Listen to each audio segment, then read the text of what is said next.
Cordial saludo para todos y para todas. El día de hoy venimos a realizar la exposición con mi compañera Angie Estefanía sobre la tarea 2. Entonces voy a proceder a presentar. Bueno, esta tarea 2 es reparación social a víctimas de violaciones a los derechos humanos. Definición de derechos humanos. Entonces, los derechos humanos no son realmente como verdades eternas. No es algo que haya existido siempre, como explica Barrero Tapias en el documento. Estas son una construcción histórica que surgieron en un momento específico. Ese momento específico fue la finalización de la Segunda Guerra Mundial en 1945 y fue una respuesta al horror vivido y una expresión de querer construir un mundo diferente. Por ello, la Declaración Universal de 1948 básicamente es un pacto que se hizo entre Estados en donde se acuerdan ciertos principios, pero donde cada gobierno los interpreta según sus propios intereses y tradiciones. Es importante recalcar algo muy clave, y es que el concepto de derechos apenas aparece en la historia hace aproximadamente unos 600 años.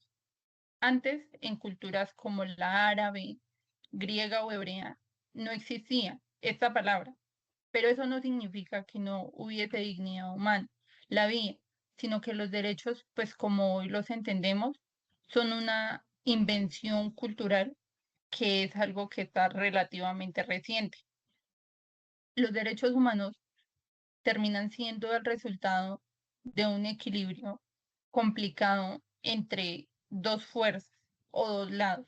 Por un lado, se tiene la idea de que cada persona merece respeto, y esto viene del individualismo, que viene heredado del cristianismo y también por la ilustración. Pero por otro lado, tenemos el poder del Estado, en donde puede reconocer estos derechos, pero también suspenderlos cuando dice que hay una emergencia o una crisis.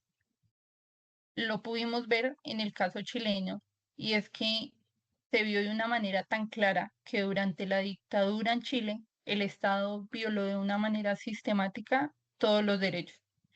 Y después, en democracia, precisamente se buscó como reparar ese daño que se había hecho. Tenemos los supuestos ideológicos de los derechos humanos. Bueno, también podemos identificar varios pilares ideológicos que sostienen los derechos humanos.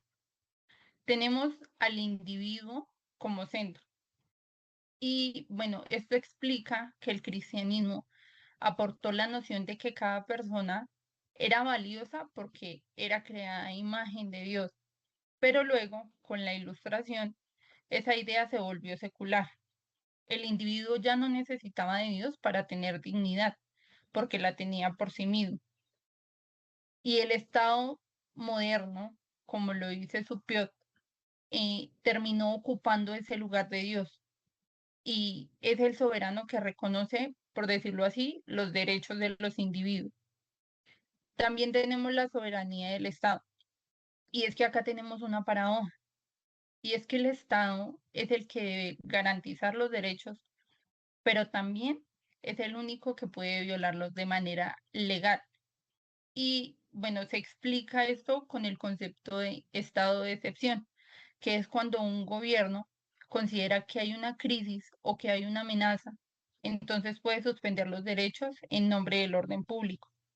También lo observamos en lo que pasó en la dictadura en Chile, y es que esta dictadura usó este argumento con los derechos, bueno, con los decretos, perdón, de guerra interna. También tenemos la razón y las emociones, y es que solemos pensar que las leyes se basan solo en una razón fría, pero se dice que eso es un error, porque las emociones también son importantes. La Declaración Universal de los Derechos Humanos precisamente nació del miedo a tener que volver a repetir todos esos errores de la guerra y de tener la esperanza de poder construir un mundo con paz.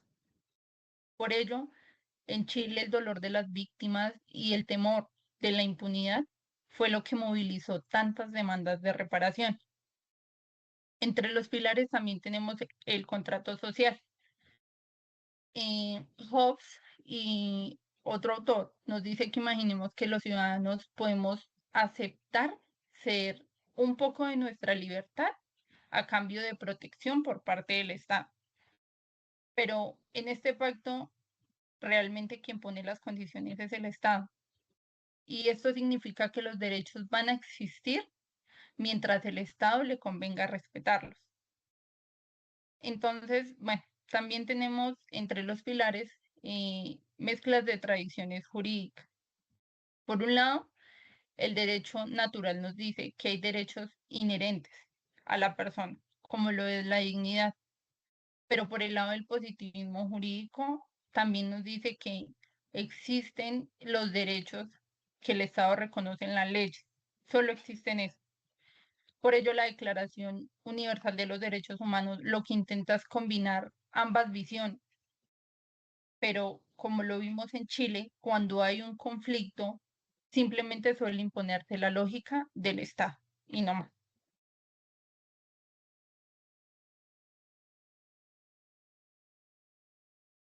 En el punto 3 tenemos las infracciones a los derechos humanos durante la dictadura militar chilena, que fue en un periodo comprendido entre 1973 a 1990. ¿Qué pasó acá? Que se dio un golpe de Estado el 11 de septiembre de 1973, en donde no solo se derrocó a Salvador Allende, que era el presidente, sino que se instaló un régimen en donde éste usó el poder del Estado para destruir a los opositores. Al día siguiente, mediante un decreto ley número 5, se declaró un estado de guerra interno, un argumento legal que solo sirvió para justificar lo que se vino después. Todo el horror y todo lo que hicieron después se justificó con eso, con un estado de guerra interna. Entonces, la Comisión de Derechos Humanos de la OEA nos muestra varias formas de violencia dentro de esta dictadura. Y fue primero, ejecuciones. No eran enfrentamientos como decía el régimen, sino fusilamientos que eran decididos por consejos de guerra, sin posibilidad de una apelación, en donde el decreto ley número 6 de 1973 legalizó esas condenas. Las víctimas de estos fusilamientos eran principalmente lo que eran dirigentes políticos y funcionarios del gobierno de Allende. También ocurrieron las desapariciones forzadas. Eran personas que eran detenidas, pero nunca volvían a aparecer. Sus cuerpos fueron ocultados dentro de fosas clandestinas, como las descubiertas en osamentas de Colina, en donde se encontraron más de 20 cuerpos en un recinto que era militar. Y pues realmente no era un exceso, era una práctica que se usó de manera sistemática para borrar toda huella de la oposición. También se dio la tortura generalizada, y esta no solo causó un dolor físico, sino que buscaba destruir la identidad política y psicológica de las personas. Esto fue un intento de aniquilar al sujeto, en donde las familias y las organizaciones políticas vivieron aterrorizadas. También hubo represión política, en donde se persiguió a cualquier sospechoso de oposición y en donde se dio atención a más de 64.000 personas por organismos como el COPACH, que era el Comité de Cooperación para la Paz. Solo entre 1973 y 1975, antes de que el régimen lo disolviera por presiones. Y este, pues, tuvo que dejar de existir. Esta violencia realmente, pues, no fue caótica, fue organizada desde el Estado.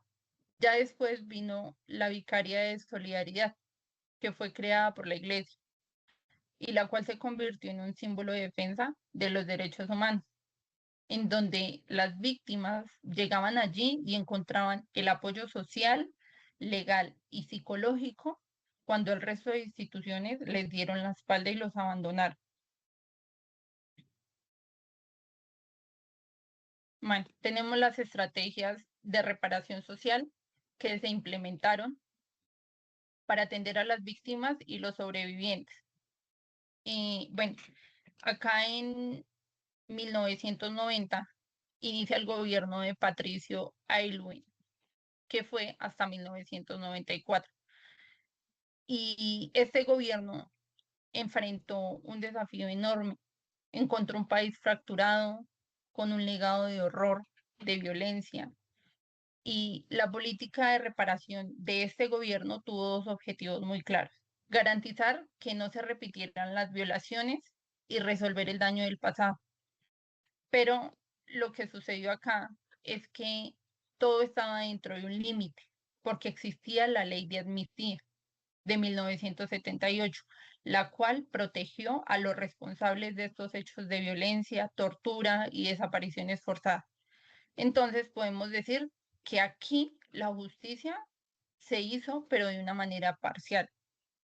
También se dieron estrategias y se crearon estrategias como fue la Comisión Nacional de Verdad y Reconciliación, dirigida por Raúl Rettig.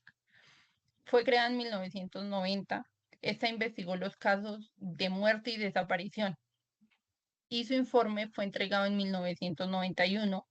Fue el primer informe de estos hechos, y fue el primer reconocimiento oficial de lo que ocurrió, en donde pues el presidente Aylwin pidió perdón en nombre del Estado a todas las familias que fueron afectadas por estos hechos, cosa que se vio empañada por una escalada terrorista en donde mataron a un senador que se llamaba Julio Guzmán, si no estoy mal. Seguido de esto, se dio la creación de la Oficina Nacional del Retorno. ¿Qué era la Oficina Nacional del Retorno? Fue la que ayudó a todos los exiliados a poder volver al país. Esto respondiendo a una demanda que fue demasiado insistente por parte de los grupos o agrupaciones de derechos humanos. También se dio la Corporación de Reparación y Reconciliación. Esta, pues, se encargó de continuar el trabajo que había dejado la comisión de Raúl Rettig, y se encargó de gestionar beneficios para las víctimas. También se dio la Ley General de Reparaciones, en donde se establecieron pensiones para las familias de los ejecutados y de los desaparecidos, pero también se dieron becas de estudio para sus hijos. También se dio el programa PRICE, que era un programa de reparación y atención en salud. Esta pues se encargó de ofrecer todo lo que fue atención médica y psicológica a las víctimas y a los familiares dentro del sistema público de salud. Pero también se crearon programas de salud mental que estuvieron especializados. Fueron organizaciones como CODEPU, Sintras, FASIC, ILAS, CRESAM, entre otras. Y estas se encargaron de crear equipos de psicólogos y psiquiatras con el fin de atender a los traumatizados extremos, entre comillas. Usaban un enfoque que se llamó diagnóstico situacional. ¿De qué se trataba este diagnóstico situacional? En que no se etiquetaba al paciente con una categoría tradicional, sino que se entendía el sufrimiento de la víctima y de sus familias como consecuencia directa de la represión política que hubo en Chile. También se instalaron monolitos en lugares simbólicos, como en osamentas de Colina, para honrar pues a las víctimas y recordar todo lo que ocurrió allí. Bueno, también se presentó que el concepto de reparación se entendió mucho más allá de simplemente dar becas a los hijos y de lo económico, y fue inspirado en la psicología, especialmente en Melanie Klein, en donde se habló de una reparación social como un proceso que se debía abordar desde el miedo y desde el dolor, pero también desde la desconfianza que había quedado en la sociedad. Pero bueno, desafortunadamente todos no estaban listos para esa reparación social, y lo vemos en los imaginarios colectivos de la civilidad chilena. ¿Por qué? porque allí entre 1989 y 1991, el ILAS realizó un estudio que comprendió en entender cómo diversos sectores sociales percibían esa reparación. Y los resultados pues mostraron que pues no había una sola voz. Habían pobladores jóvenes y adultos de los sectores más populares, en donde pues en las conversaciones ellos mostraban miedo y desconfianza, pero les costaba diferenciar mucho entre lo que ya había pasado y lo que podía suceder después. Entonces, temían que si todo se quedaba en la impunidad, habría venganza o quizá también una nueva polarización. Y el miedo, pues, se volvió parte de la forma de ver el mundo. Para los sectores de los jóvenes que fueron clase media y alta, tenían una versión más confusa. Ellos mezclaban las épocas, pero justificaban las violaciones de los derechos ocurridas en Chile como algo necesario frente a una supuesta amenaza. Se distanciaron mucho de los hechos, como culpando a los adultos y responsabilizando a los adultos y restándose culpabilidad ellos dentro de este proceso. También defendían su rol, pues como una generación diferente que no quería realmente estar contaminada por el pasado. Y también encontramos a los adultos de clase alta, pues quienes mostraban sentimientos que fueron encontrados en donde admiraban el orden autoritario de esa época, pero por otro tenían miedo de que volviera. Entonces se presentó entre ellos una ambivalencia que reflejaba esa dificultad para construir el modelo de sociedad, el cual no tuviera que depender de una represión. Bueno, finalmente la prensa de esa época registró la palabra reparación, que fue impulsada por organismos de derechos humanos, pero también fue atacada por los sectores de oposición. ¿Por qué? Porque los sectores de oposición calificaron la comisión de verdad, reconciliación, dirigida por Raúl Retting, de inconstitucional, en donde el sector de oposición decía que se creaba un clima artificial de enfrentamiento y que, bueno, definitivamente en medio de esto quedó pues el gobierno de Alvin y pues el cual lo que intentó fue mediar y convertir pues todas las demandas que recibía por lo que había sucedido en políticas concretas que realmente pues ayudaran a las víctimas, a las familias y pudiera reparar de alguna manera los hechos ocurridos. Continuamos con mi compañera Angie. Bueno, mi nombre es Angie Estefanía López y en esta exposición voy a abordar el tema de la reparación social, la salud mental y los derechos humanos, tomado como base del libro de Elizabeth Lira. Este texto analiza las consecuencias de las violaciones de los derechos humanos ocurridas durante la dictadura militar en Chile, donde muchas personas fueron víctimas de tortura, desapariciones forzadas, persecución política y exilio. Estas situaciones dejaron secuelas muy profundas, no solo a nivel físico, sino también a nivel psicológico, familiar y social. Por esta razón, la reparación de las víctimas no puede entenderse únicamente como una compensación económica o un proceso jurídico, sino como un proceso integral que incluye el acompañamiento psicológico y el reconocimiento social.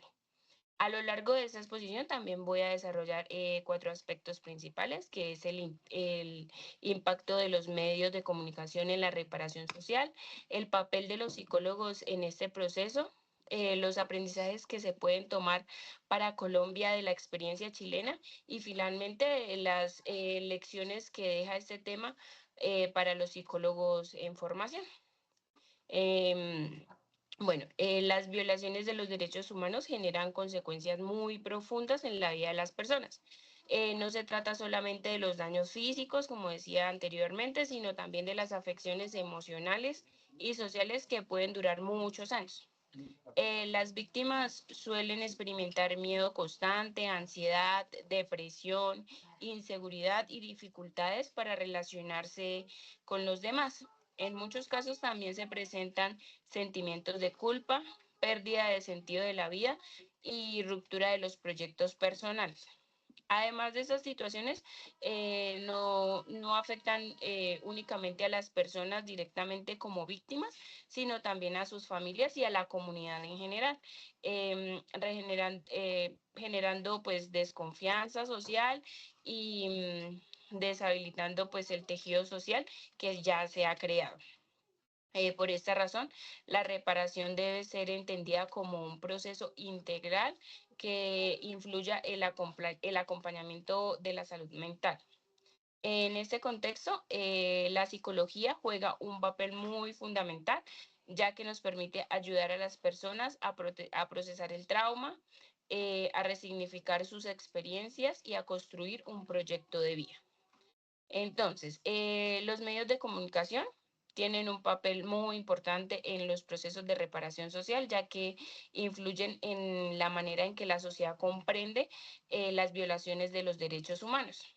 En primer lugar, permiten visibilizar a las víctimas, dándoles un espacio para contar sus historias y pues hacer público su sufrimiento. Esto es fundamental porque muchas veces estas experiencias han sido silenciadas o ignoradas. También contribuyen a la construcción de memoria histórica, lo cual es clave para evitar que estos hechos se repitan. Recordar lo sucedido puede generar consecuencia colectiva y fortalecer el compromiso de los derechos humanos. Además, los medios de comunicación ayudan a sensibilizar a la sociedad, promoviendo la empatía y el reconocimiento del dolor de las víctimas. Sin embargo, es importante que el manejo de la información sea ético y responsable. Si los medios presentan las historias de manera em, irrespetuosa o pues amarillista, pueden generar revictimización, afectando nuevamente a las personas que pues ya han pasado y han sufrido todas estas consecuencias. Siguiente.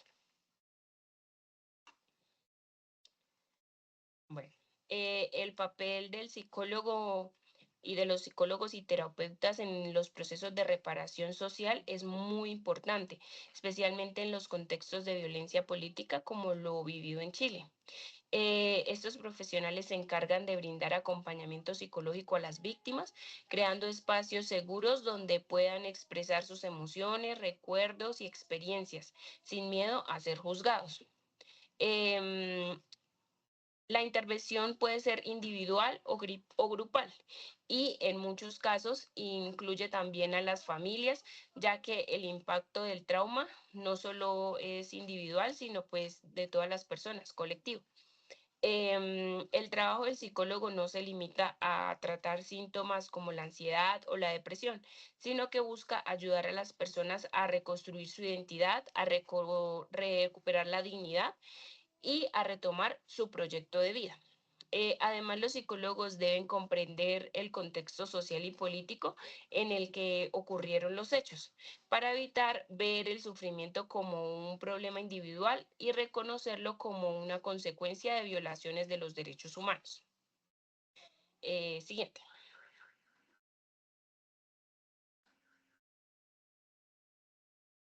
Siguiente. Allá. En Chile se implementaron programas especializados en salud mental y derechos humanos que se enfocaron en la atención de las víctimas de la dictadura. Estos programas se caracterizaron por trabajar con equipos interdisciplinarios, es decir, integrando diferentes profesionales como psicólogos, trabajadores sociales, médicos y abogados. Esto permitió abordar las necesidades de las víctimas de manera integral. O sea, no solo repararon las víctimas de manera económica ni nada de eso, sino también buscaron una forma de que su salud mental fuera importante igual que los demás aspectos. El objetivo era no solo tratar el daño psicológico, sino también pues apoyar a las personas en los aspectos sociales, legales y comunitarios. Además, estos programas promovieron procesos de memoria y reconocimiento, los cuales son fundamentales para dignificar a las víctimas y reconstruir la historia de manera colectiva. Esta experiencia demuestra que la reparación debe ser entendida como un proceso amplio que involucra tanto a las instituciones como a la sociedad en general.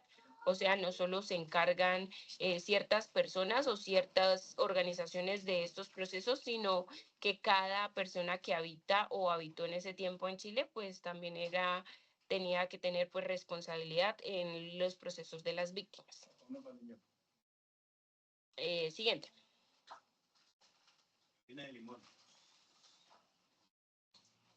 Listo. Bueno, la experiencia de Chile ofrece importantes aprendizajes para Colombia, especialmente teniendo en cuenta el conflicto armado que ha afectado al país durante muchos años. En primer lugar, es fundamental implementar procesos de reparación integral que incluyan no solo compensaciones económicas, sino también atención psicológica, reconocimiento de las víctimas y acceso a la justicia, porque muchas veces estos casos, como son tan repetitivos, quedan en la impunidad. También es necesario fortalecer los programas de salud mental, ya que muchas personas en Colombia han vivido situaciones de violencia que requieren acompañamiento profesional y no lo tienen ya sea por poco acceso en donde viven, porque viven muy lejos, más que todo en la zona rural, entonces por eso pues no tienen esa oportunidad que les puede brindar la atención profesional. Otro aspecto clave es la promoción de la memoria histórica y la verdad, ya que esto permite comprender lo ocurrido, reconocer a las víctimas y evitar que los hechos se repitan. Estos aprendizajes pueden contribuir a la construcción de una sociedad más justa y a la reconciliación social, porque pues viendo que las personas se apoyan entre sí, pues ya de pronto no hay tanta guerra y tanta maldad como existe. Siguiente. Ay, me faltó creo que una.